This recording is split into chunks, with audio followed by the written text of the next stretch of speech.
Hi everyone, my name is Julie. This is Keep Calm with Books and Coffee. I talk about books on this channel, mainly books about magic, and if you want to see more of that, you can subscribe down below. And today we're going to be doing my March wrap-up.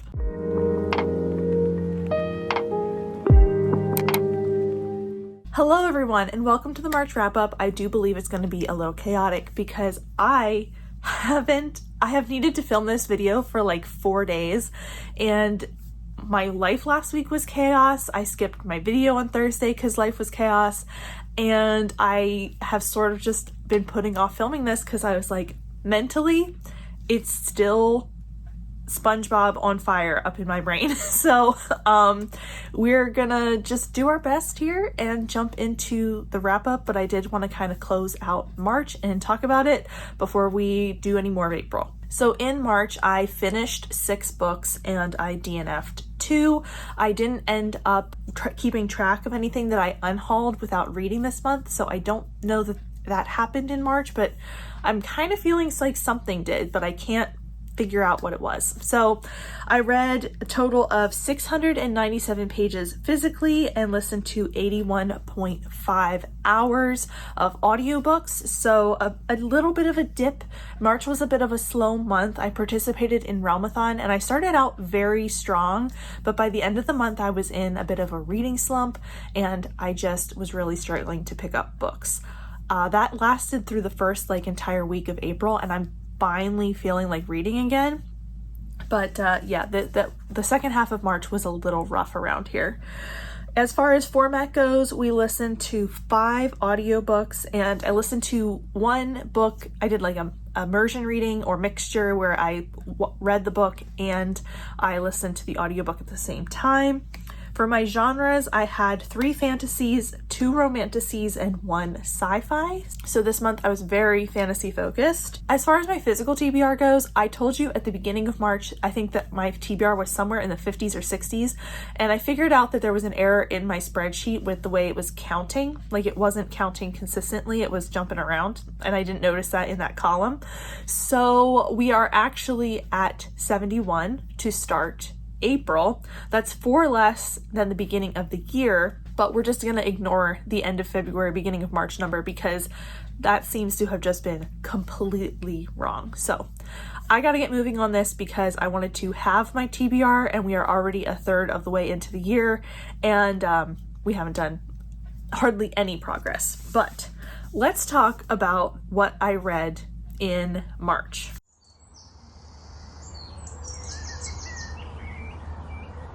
This month I am doing more of a traditional wrap-up with mostly talking about the books I read and a few of the challenges that I made progress on, because I feel like I haven't actually been talking about the books I read. It's weird. I thought I was vlogging a lot of what I read, but I do like having wrap-ups where I kind of encapsulate everything for the month. So we're going to do this, but I'm going to feel a little rusty because I haven't done a traditional wrap-up in a little while. So let's jump into it. The first thing was Little Thieves by Margaret Owen. This was a reread for me. In this, we are following Vanya, who is the goddaughter of Death and Fortune. Those 2 gods adopted her when she was a child, and they are both asking her to choose between them to see which one of them she will serve. However, Vanya does not want to serve them. She wants to be their daughter. She wants to just not be indebted to them. She wants them to be her mothers. So Vanya has been working in order to save up enough money to leave this realm, leave this empire where her mothers, have power, in order to try to escape this choice. And she has stolen an identity in the process. However, one night she steals from the wrong person, and she angers another god who curses her to turn into the jewels she has stolen unless she can rectify her wrongs. And that's where we kick off this story. I really enjoyed this reread. It is a just fantastic fantasy novel. I love the way this story is set up. I love the way we world build throughout this story. I really love the folklore and the gods as well.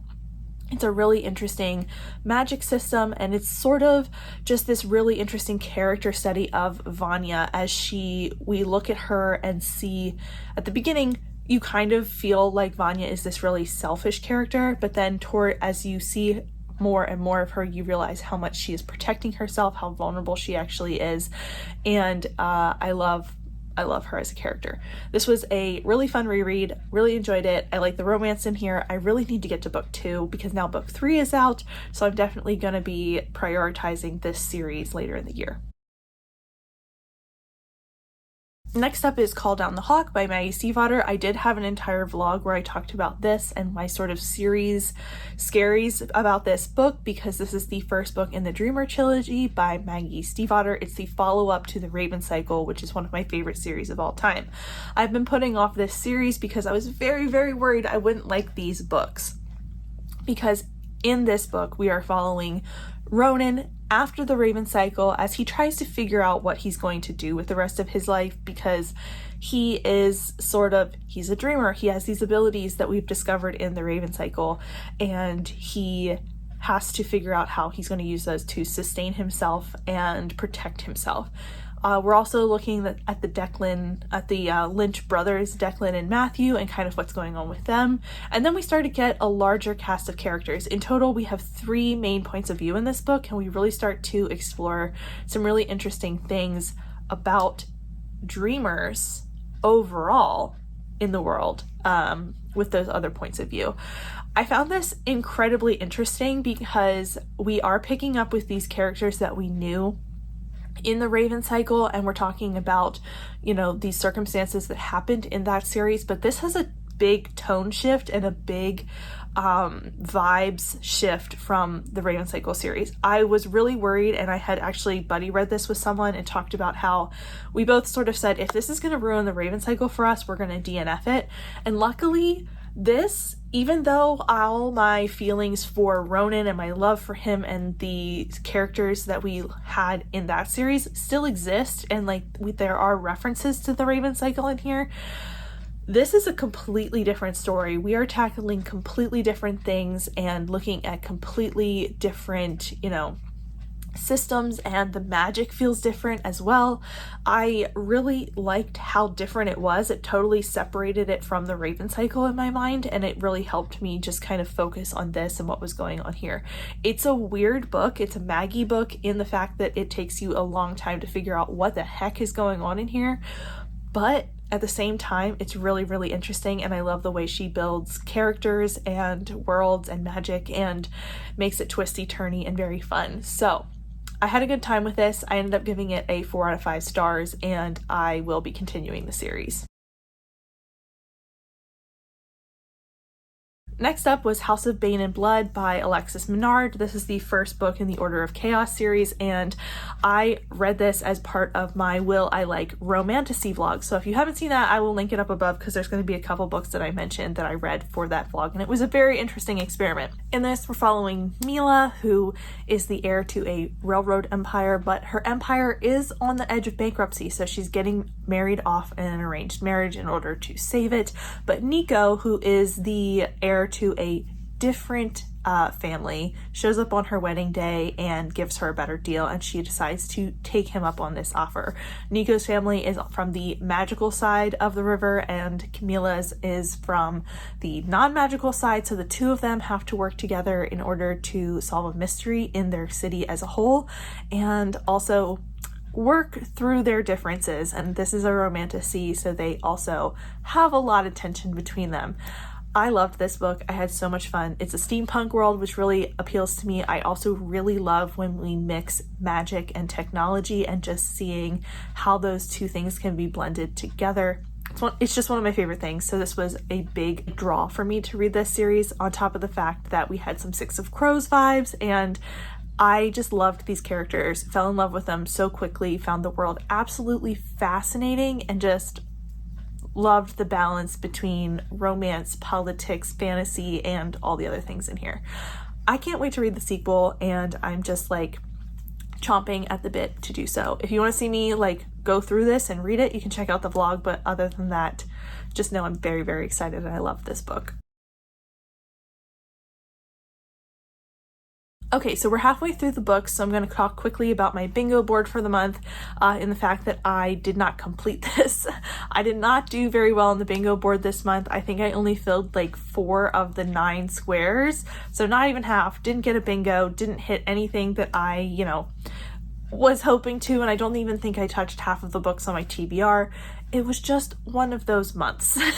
But I did talk about, and you're not going to see me mention this book as one that I finished in March, but I did start it, so it's not going to get unhauled, and that is The Tiger's Daughter by Kay Arsenault Rivera. I did start this. I have reached page 50, so I have started this. I started it at the end of the month to kind of because I had put that ultimatum on myself that if I didn't read it in March, I had to unhaul it, and I really did want to give this an honest shot, and I got 50 pages in. I just hit that reading slump, so it is something that is on pause for now, simply because I have a few buddy reads going on, but I am going to get back to this. I do have it as a paused book on Storygraph. I believe that I'm going to go back to it. I'm going to jump back in, and I am very intrigued by the book. So I just wanted to mention, if you were curious, how that went.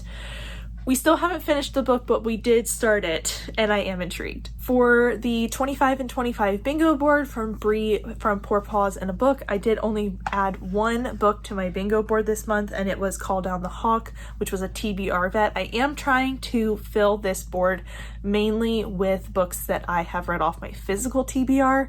So my plan is to fill in as much as I can with my physical TBR, and then if I get to the end of the year and it's not filled in, I will, backtrack.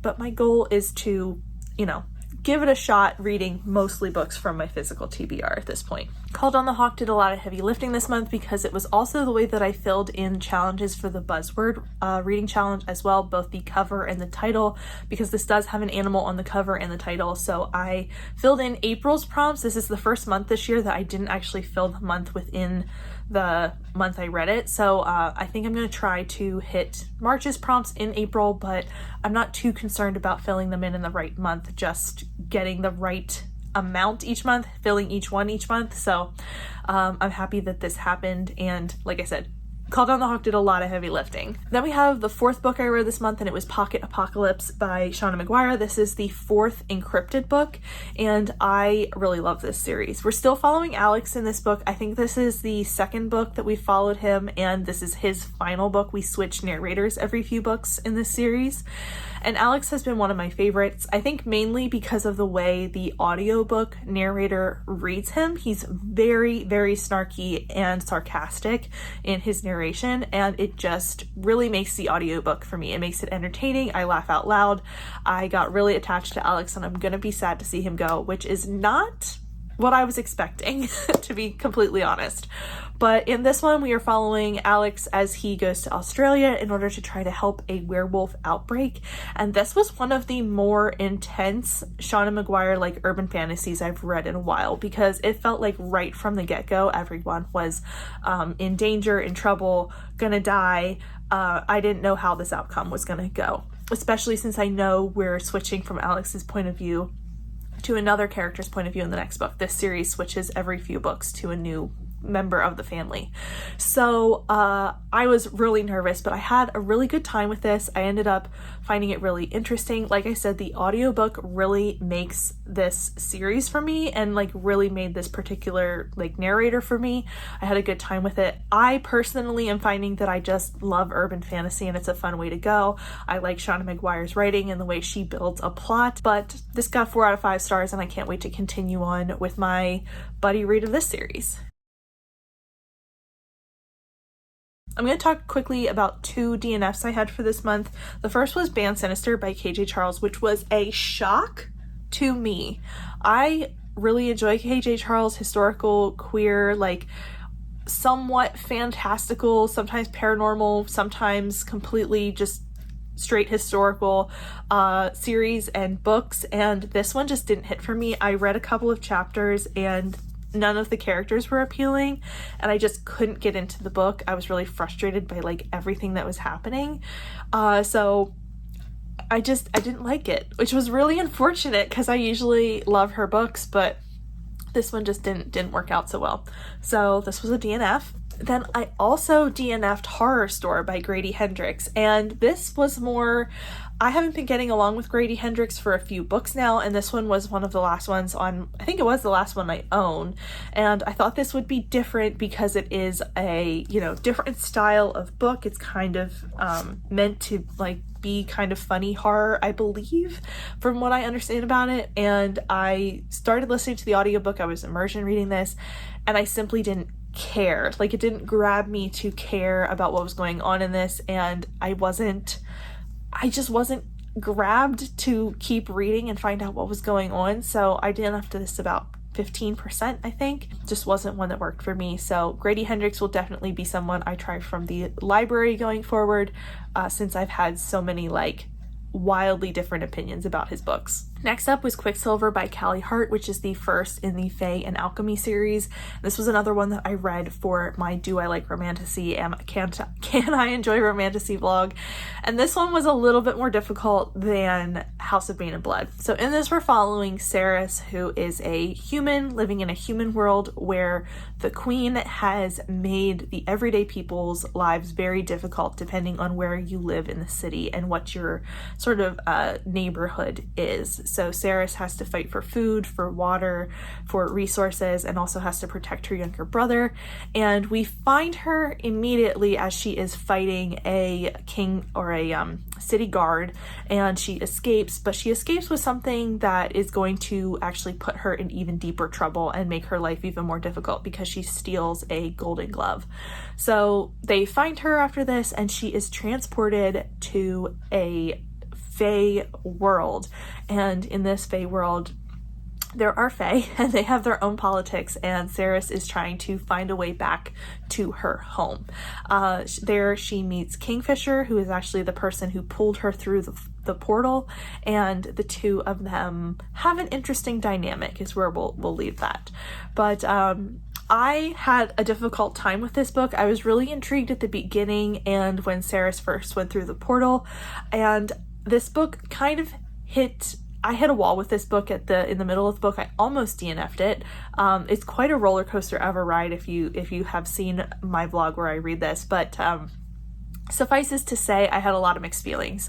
I was really, really interested in the world building and all of the ideas that we introduced in this book, and how I thought Callie Hart came up with a lot of really interesting pieces to the world. But we moved on pretty quickly from each piece in the world, and even the things that we were told were supposed to be important and that we were supposed to be working on, we seemed to push to the back burner in favor of finding out new things about the world constantly. So I wanted us to kind of expand on the things we already had, dig deeper into those things, and explore more of those pieces of the world, and we didn't very often, so I got a little frustrated with that. And then also, I just wasn't a huge fan of this romance relationship through about 80% of the book. It did sort of get won over in the end to what was going on, but it took so long to get there that they had sort of lost me before we got to the part where the male main character was trying to redeem himself. We were trying to figure out why he was acting the way he was. So it just sort of lost me.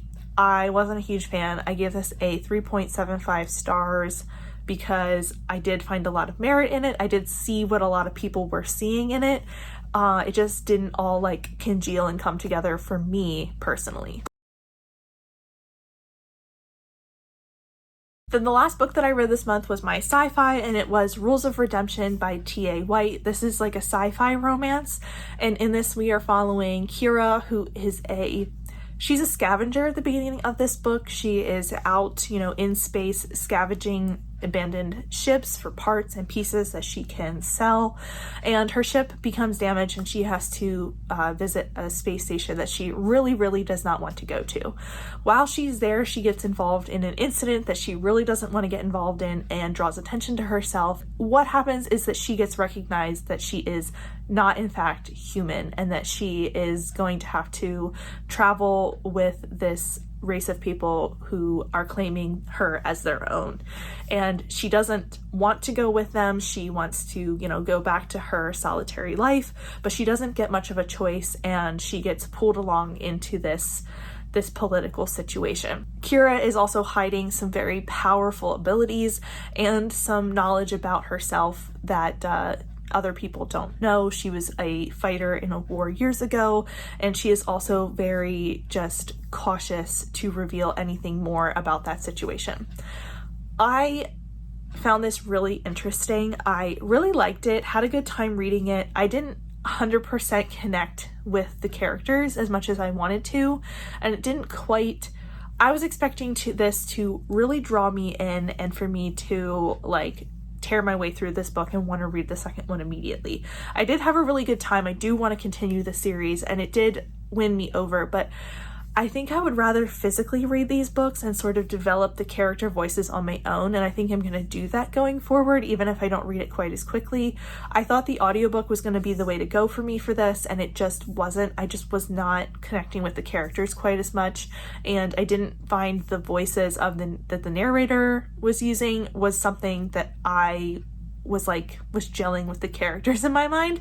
And so I'm going to try to read the next book physically to see if I like that a little more. I read this as part of the read along that Steph is hosting on her channel with a ton of her friends, all lovely people, over on Novelty Corner, and I will definitely be continuing to read it. They had compared it to Kate Daniels, which is one of my favorite series, and that was spot on as far as the comparison. I think I'd like to continue on with this series and then maybe reread book one at some point to see if I kind of get connected to it a little more. But yeah, really liked it. I think I'm going to give it a 4 stars. It just, the audiobook I think messed with my enjoyment a little bit, which does happen sometimes, but I didn't realize that was what was happening until I was deep in the book and nearly done.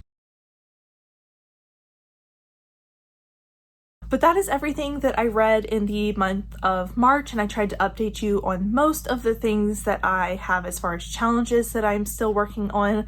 I don't think I hit quite as many of them this month since I was trying to work them in between, and I don't know, March was weird. I have to kind of circle back to some of these challenges and see how things are going. I also didn't update you on the bingo board from hell because I want to rework one of the prompts in there, so I didn't get to that, and I thought I'll just save my update for it for April. But that is it for me today. If you have any thoughts or feelings or want to share anything about the books that I talked about today, I'd love to hear your thoughts down below. If you aren't feeling chatty and you just want to leave me an emoji, go ahead and leave me a rocket ship emoji for Rules of Redemption. Thank you so much for watching, and I will see you next time. Bye!